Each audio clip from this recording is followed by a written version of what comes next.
By now, you've probably heard my magic wand story. It's a brand that's been part of my personal journey for more than 20 years. But no matter how many times I sing Magic Wand's praises, I'll never be able to fully capture the story of this incredible brand. Well, now journalist and author Kate Sloan just completed a limited audio series documenting the history and impact that Magic Wand has created over the last 56 years. It's called Making Magic. And the series chronicles Magic Wand's incredible brand story through interviews with nearly 40 experts, performers, business owners, educators, and fans. So I got a sneak preview of the series, and what I loved is that Kate weaves together snippets from all their interviews into this amazing story arc. She covers Magic Wand's journey from appliance store massager to its legendary influence on culture and sexual independence, and it's all just fascinating. The first episodes of Making Magic are available now at makingmagicseries.com or on all popular podcast platforms. Just search for Making Magic or visit makingmagicseries.com today. You're listening to Sex with Emily. So, we keep talking about how long we've been stuck at home in quarantine, and I've given you a lot of advice on dating during COVID and how to please yourself right now. But the one thing that people are dealing with, if you've been taking my advice and having more sex, is pregnancy. So what do you do now if you're pregnant or you're looking to conceive? Well, I have the perfect person for you today. Doula and maternity wellness expert, Latham Thomas. See, Latham is on a mission to create a better birthing experience. She was named one of Oprah Winfrey's Super Soul 100, and her book, Own Your Glow, A Soulful Guide to Luminous Living and Crowning the Queen Within, was just published on paperback for the first time. So it's out now, and I highly recommend getting yourself a copy. In this episode, Latham talks about improving your birth experience through pleasure. She addresses racism in the medical system and gives tips for empowering yourself through daily mindfulness. Then stick around because we also answer your questions about addiction to porn, and I give you my best advice on how to talk to your partner about difficult topics in the bedroom. All this and more. Thanks for listening. If we think about how poorly we talk to ourselves, oh, I hate my this, I hate my thighs, whatever it is. Instead, let's speak blessing on ourselves. And speak beautiful thoughts over your body. Clitoris is where the magic happens for so many of us. 8,000 nerve endings, and I would argue that the G-spot is the internal clitoral nerves. I always like the idea of saying yes to those things that you normally would say no to. I think BDSM is hot because here's what it's going to do for you, and here's what it's going to do for me, and painting an actual picture about what it is that you want to happen and how you want that all to go down is so helpful. Look into his eyes. They're the eyes of a man obsessed by sex. Eyes that mock our sacred institutions. Bedroom eyes, they call them in a bygone day. Latham Thomas. Let me tell you about Latham real quick. She's on a mission to create a better birthing experience. She was named one of Oprah's Super Soul 100. Her book, Own Your Glow, now out in paperback, which is a beautiful book, a soulful guide to luminous living and crowning the queen within. It's out now. Get a copy. We've been talking a lot about slowing down and self-care. Thank you, Latham Thomas, for being here. It's so good to see you again. We met years ago. And yes. Mama Glow, your site is such a beautiful site. Okay, so tell me, how has COVID-19 affected this whole mothering, pregnancy, birthing process? What do you think? I feel we've been hearing all of these things and we need to slow down. That's why it's so great that your book's out now in paperback too, because it's about self-care plus birthing and sex. What's been happening? Yeah. I think people are having a hard time in COVID, of course, but I think now is a really powerful time for us to be thinking about intimacy, thinking about sex, because we're by ourselves, right? And I think there's going to be a baby boom. I think that if you count forward 40 weeks, we're going to have babies all winter into the spring of 2021. So we're going to be busy as doulas. What about the process right now, people who've been giving birth during this time? Is there anything to know? Yeah, I think that the best thing that we can do is prepare ourselves with advocacy tools so we can navigate the hospital experience, as well as making sure that you have support. So what does that look like? Having your birth village. What does that look like to have them intact? So having a doula there, having family members, people who can help guide you through the process is really important right now. But yeah, there have been some states that have made it so that you can't have your birth partner there or a doula. And so some people have given birth alone, right? Which is really challenging. And so what we've been doing is doing virtual support for clients to prepare them for the process. Tell me about your practice. Not everyone knows. Right. Not everybody knows what a doula is, right? So let's start first things first. So a doula is a non-clinical care provider who offers emotional support, physical support, psychological, educational, really advocacy support to help you manage the process. So think about it like having a producer for your birth, right? Like somebody who shows up, who kind of helps you navigate the process, who takes a lot of the stress out of it, but also educates you with everything you need to know along the way. I need a producer for my lunch. I mean, how does everybody not have a producer? I mean, it just makes so much sense. It's so messed up the medical system right now. And you actually train, you have a training program as well. Yeah, we train doulas. It's online, so people can do it from anywhere. We've had people from all over the world. And then with COVID, we took it online and we've had 5 trainings since March, which has been incredible. What I think is so powerful about this time is that when you're alone and you have the time to be alone, part of that experience can be exploring what you've wanted to do that you've never had a chance to do. And I think pleasure is part of that, right? Many people have been spending time alone, getting to know their bodies, figuring out sort of what takes them to a place of pleasure, which, what turns them on, what doesn't. And a lot of that is self-journeying, right? And so what I think that this could be is a powerful time for self-discovery, whether that's professionally, personal development-wise, and also intimacy-wise. Yeah, absolutely. This is the time we have been forced to slow down, and hopefully people are getting to the point now it naturally comes up to really explore what is important to us, what's going to stay, what's going to go, what else are we going to do right now? I know that you recommend, because especially being a doula and training other women, you really are working with them from the birthing process, from the pregnancy process to delivery. But what are some questions? Because you must, in a sense, also be an intimacy coach. A sex coach. I'm sure women have questions all the time about what are the best practices? Can I masturbate? What are the best positions? What kind of things do you share? I mean, I'm sure it's different from woman to woman. It's definitely different. Part of the experience of pregnancy is that it sort of unearthed our neuroses, anything that's superficial, anything about our bodies, your body's changing every day. But also what you tolerate has changed, what you would put up with is different when you're pregnant, but also some things that you have curiosities about. I always encourage people to really look at their entire intimacy journey and what does it entail? And then take all of that external stuff and then bring it closer and closer until we get closer to the bedroom, right? Because we know about being turned on, in foreplay. For me, foreplay starts the day before. I want the house clean. I want it to smell good. There's all these things that I need. And so when we talk about intimacy, what's going to turn you on? How do you turn yourself on, right? How do you charge up yourself, right? And so a lot of what that looks like for couples and even single people is figuring out their own, learning how to play their own instrument and learning more about their bodies. And so for the first time, for many people, they're looking at their vulva, and they haven't looked before, or they're learning oh, my boobs are growing and what's that? And so explaining these changes, but also helping them to lean into intimacy, because what we know is that, orgasm is the training ground for an amazing birth, but also it helps with fertility. It helps obviously with stress management. And so that actually leads to a better birth outcome, because the things that we need for intimacy are what we need actually when it's time to deliver. We need the feeling of safety. We need this feeling of security. We need to feel like we're ascending out of our thinking brain and into this primal aspect of ourselves. We need to feel like we're being unobserved, right? We need to feel privacy, even if it's just ourselves. And so how do we create that sense of intimacy, even in moments where we're not as actually physically intimate? Because if you think about the things that we do that stress us out and that lead to just this feeling, this naggy feeling, and get us in a rut, those things also shunt off our pleasure. We don't have the access like we normally would. It takes off our flow, right? And so the more that we do things that turn us on in life, the more charged up we'll be, the juicier life is, the juicier, intimacy can be.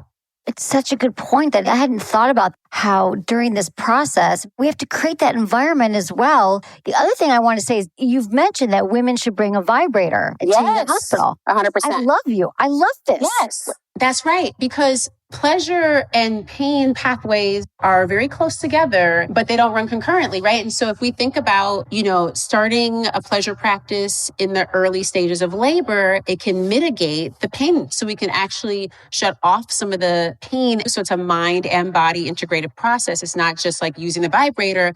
It's like if you're stressed out and you're using a vibrator and you're thinking about your taxes, like you're not going to achieve an orgasm, right? So you have to also get yourself in a state and relax. But yeah, like it'll help with the sensations, right? The intensity of the contractions. Love it. They're like, excuse me, doctor. Or maybe they're like, doctor, you can stay, but I'm pulling out my... I'm doing this. Yeah. I'm doing this. So let's talk about your book, Own Your Glow, A Soulful Guide to Luminous Living and Crowning the Queen Within. That's what this time is really about, I feel like. And so this book is really helpful for people who are transforming in this crystallization process of thinking of who they want to become. It's sort of a book like that's a companion for that kind of journey. We all need some tips here because I know now you has a journal aspect to it in the paperback, which I love. So what are some things that you recommend, Latham?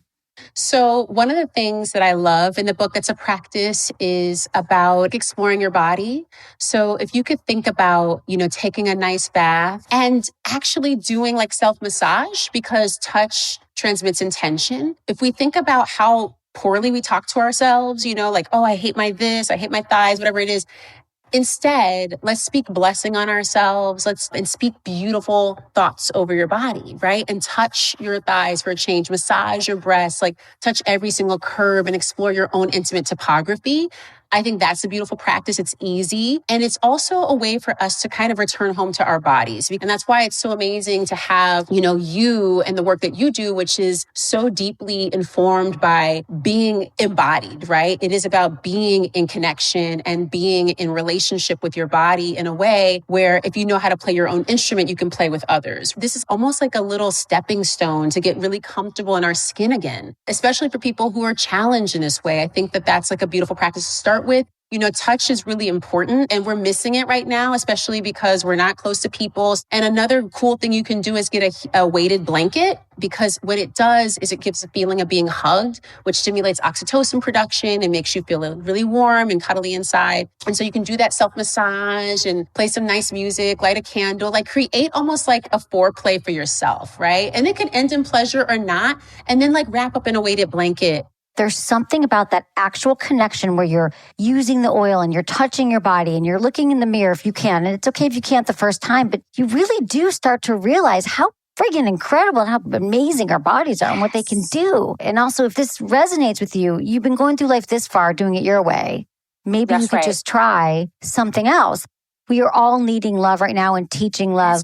Like, I feel like you emerged as a doula because you wanted to create a better experience for the birthing process. And now we are like in the middle of this upheaval in our country, improving the healthcare system, especially when it comes to racism. Is there anything you can speak to on that right now? I feel like your drive was to change this up. Yeah. I mean, I think it's such an important moment, right? It's a challenging one, but it's really important because people are activated. And this is also the power of us coming together and using this moment of potency, which has to, I have to say this first, it has to be powered by joy. It has to be powered by pleasure. There is no other way to move through the world and actually be energized without that force. So as we do this work and go out in the streets and protest and do what we do, we still have to come back and restore ourselves through a practice that is based in love, intimacy, and joy. I'm such an avid believer in that. Like that helps me get out in the world and do what I do. And I also teach the doulas this is that, what we're here to do is sort of be the arbiters of safety, help educate people, get them in connection and in relationship with their bodies, but also with the systems that they are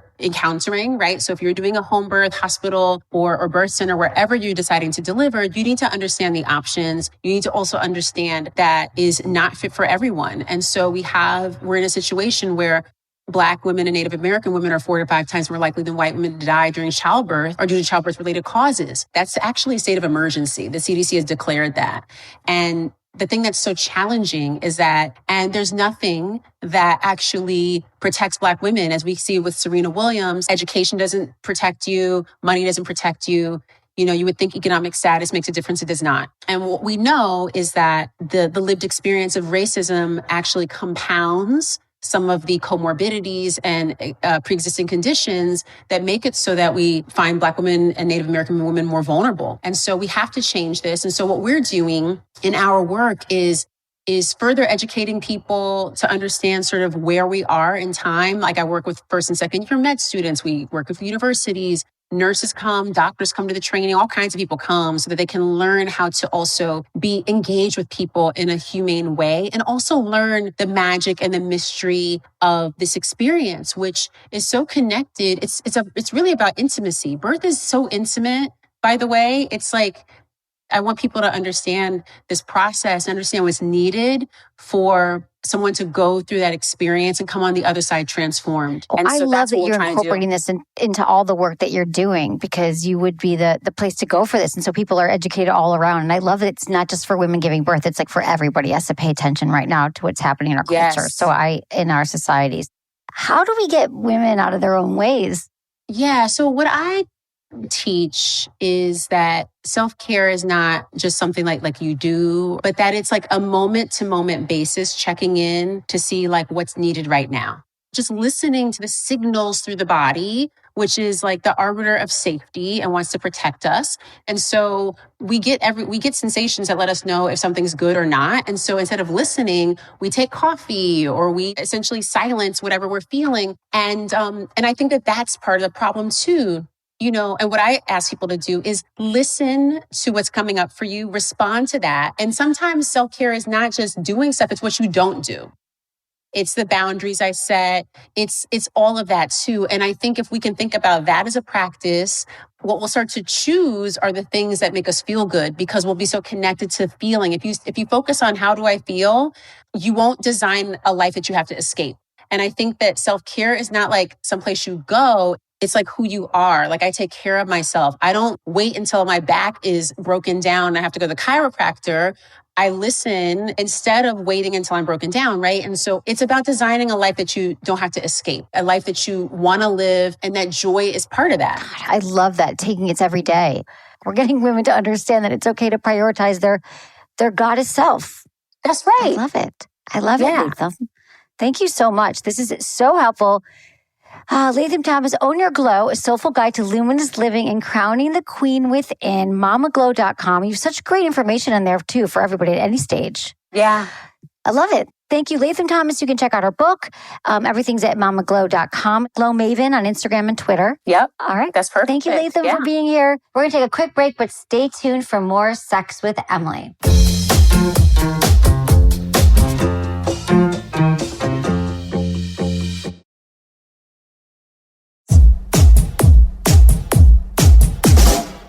Okay, this is from Meg, 26, in Oklahoma. I'll get right to it.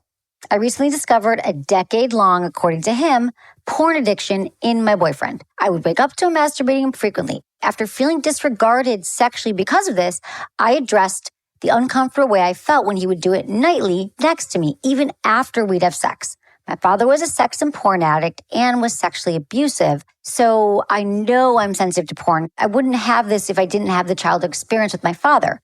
Do you have any advice about how to get over my discomfort with him watching porn and masturbating so frequently? I hate to feel so insecure and worry that the porn addiction will continue to be an issue and potentially deter us from getting engaged. All right, Meg, here's the thing about pornography in a relationship. First off, I love that you have already sort of done a little bit of digging into this and realize that it might not just be about your partner, but it's about your history. And our personalities are a series of repeated behavioral patterns that we learned in childhood that now we just can't differentiate between them and know that they're habits, they're ways of thinking, they're patterns of thought that got developed by something that was deeply ingrained in childhood. So of course, Meg, you would be feeling that your partner masturbating next to you would make you feel unsettled and threatened and unsafe. And so my advice would be, first, have a talk with your partner. I always say timing, turf, and tone. You want to be at the right time. You don't want to do it when you're stressed or when you're angry or when you're hungry. And you want to do it at the right place, not in the bedroom. The bedroom is not the right time. You want to do it outside the bedroom. And then your tone. it's not accusatory. It's not blaming. It's not shaming. It's like, hey, I thought we could talk about something that's come up for me lately. And so this is what I would say to you, Megan. You have to say, I've really been thinking about this. And when I wake up at night and you're masturbating and watching porn, it makes me feel unsafe.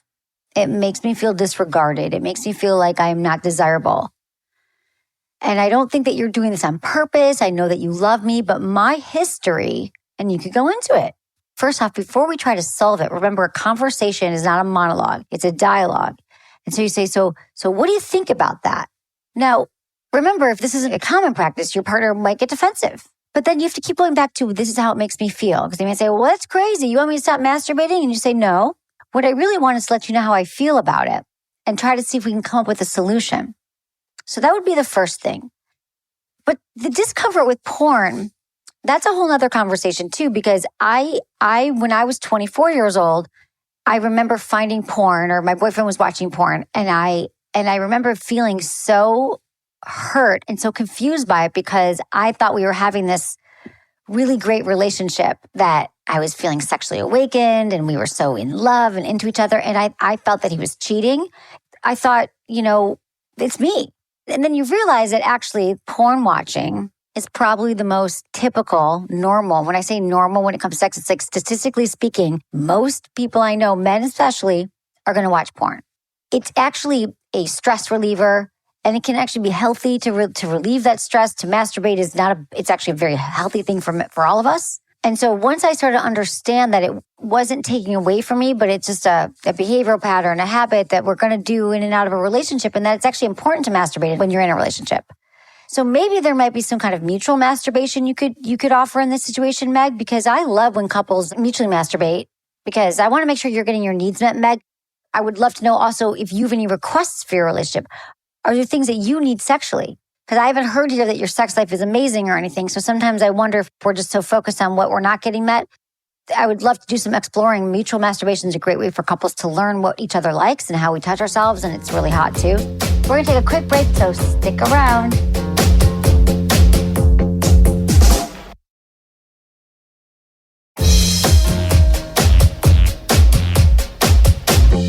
Okay, this is from Destiny, 36 in Texas. Hey, Dr. Emily, I'm a 36-year-old single woman living in Texas. Thanks to you, I started exploring myself more and had my first clitoral orgasm in 2017 by just using my fingers. This was exciting for me as I never really put the time and effort into it before. Well, now, 3 years later, I find myself doing the exact same thing every time I masturbate. I don't have a partner, although I would like one. I have not really met anyone that I like, and the casual route is not my style. My 2 questions. How could I take my masturbation routine to another level? Maybe try to have a G-spot orgasm. And any suggestions how to find a partner in this weird world we are living in? Thank you so much, XX Des. All right, Des. This is a great question. First off, I love that you were first inspired just to kind of let your fingers do the walking and see what felt good to you and explore yourself. And just remember what she's saying here is that she just started exploring and then had an orgasm. But remember, it doesn't happen right away. And my best advice is to masturbate if you haven't before or it's been a while, to just start to touch yourself without the goal of an orgasm or what it should feel like, because then you could really get into your senses. And you can really think about, well, what actually feels good? If I move my hands, I tease myself with my inner thighs. Like, what if you learned all these different ways to have pleasure and you didn't know? So this is what I'm talking about exploring. And so you want to take it to the next level here because you've already had one. And so I think, why not try internally? I mean, the clitoris is where the magic happens for so many of us, 8,000 nerve endings. And I would argue that the G-spot is the internal clitoral nerves. So it's really just knowing that your G-spot has a head to it, which a lot of us know, but it also has legs. And those legs extend behind your labia and internally. And so, you can use your fingers and just start exploring your G-spot. It does help to have like a clitoral orgasm first or to already be aroused. And to mix it up, I don't know if you've ever tried a dildo, if you've ever tried playing with your nipples too, because remember, it's the same parts of your brain that stimulate your clitoris, your nipples. They're reaching that same part. So it's all responsible for your orgasm and pleasure. They are connected. And so I would, recommend trying out some internal pressure, try out different positions. So for example, if you're going to go internally, you're going to use your fingers or get a dildo, first elevate your hips, Destiny. Put a pillow underneath you. And this goes for literally everybody who's sexual right now, that there's something about elevating just a little bit. And so either your partner has more access to your pelvic floor or you do, but it's just at different angles. Like so much about mixing up masturbation is trying different angles. If you're always on your back, masturbate on your stomach. If you've never used a toy, try the vibration. It feels amazing.